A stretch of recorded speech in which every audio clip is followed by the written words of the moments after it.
नमस्कार दोस्तों। देखिए, खेती का मतलब ये नहीं है कि आप पूरी की पूरी जो आपका प्लॉट है वो आप एक ही फसल से कवर कर दें। आप देख सकते हैं यहाँ पर हमारे पास तोरी लगी है और यहाँ पर हमारे पास करेला लगा है।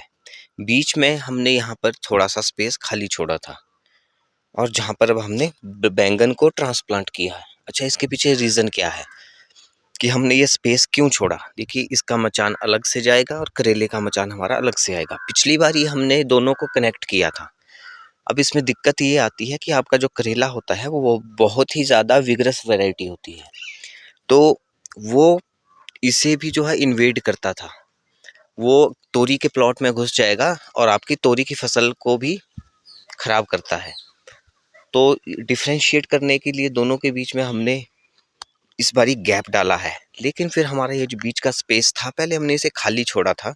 15-20 दिन से ये खाली था। हमारे पास कुछ एक बैंगन के पौधे बचे हुए थे।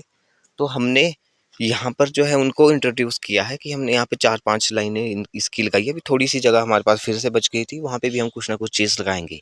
देखिए, खेती का मतलब ये नहीं है कि हम पूरे के पूरे प्लॉट को अपने एक ही मोनोक्रॉप से भर दें। हमें ये समझना होगा कि हम मल्टी क्रॉपिंग कर सकते हैं। अब यहाँ पर इस समय 3 से 4 फसलें लगी हैं इस थोड़े से एरिये में ही। और ये क्योंकि आपको पता है कि खेती जो है वो बाजार आधारित होती है, इसमें जो भी आपको रेट मिलेगा बाजार आधारित होता है। यदि हम मोनोक्रॉप करते हैं तो पूरी संभावना होती है, इसमें 50-50 आपके जो है वो प्रोबेबिलिटी होती है कि आपको या तो हैवी प्रॉफिट होगा या हैवी लॉस होगा।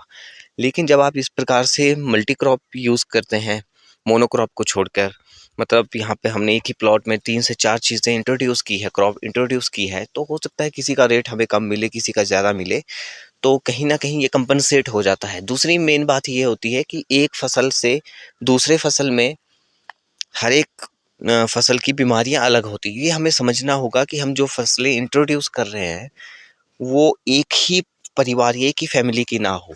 अब देखिए, यहाँ पर जो हमारी तोरी है और जो बैंगन है, दोनों अलग फसलें हैं, अलग फैमिली से आती हैं और दोनों में बीमारियाँ भी लगभग अलग ही लगती हैं।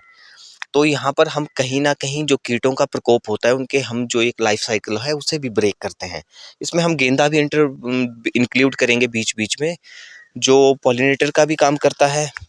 पॉलिनेटर्स को भी आपको अट्रैक्ट भी करता है और बाद में उसे मार्केट में भी बेच सकते हैं। तो देखिए, खेती कुछ भी नहीं है, थोड़ा-सा हमें मैनेजमेंट करनी पड़ती है और इस प्रकार से यदि आप भी जो है वो मल्टी क्रॉप की ओर जाएँगे, तो कहीं न कहीं आपको बेनिफिट मेरे ख्याल से तो ज़्यादा होगा, क्योंकि मैं खुद भी इसे 2 से 3 वर्षों से कर रहा हूँ। तो अच्छा मेरा इसमें एक्सपीरियंस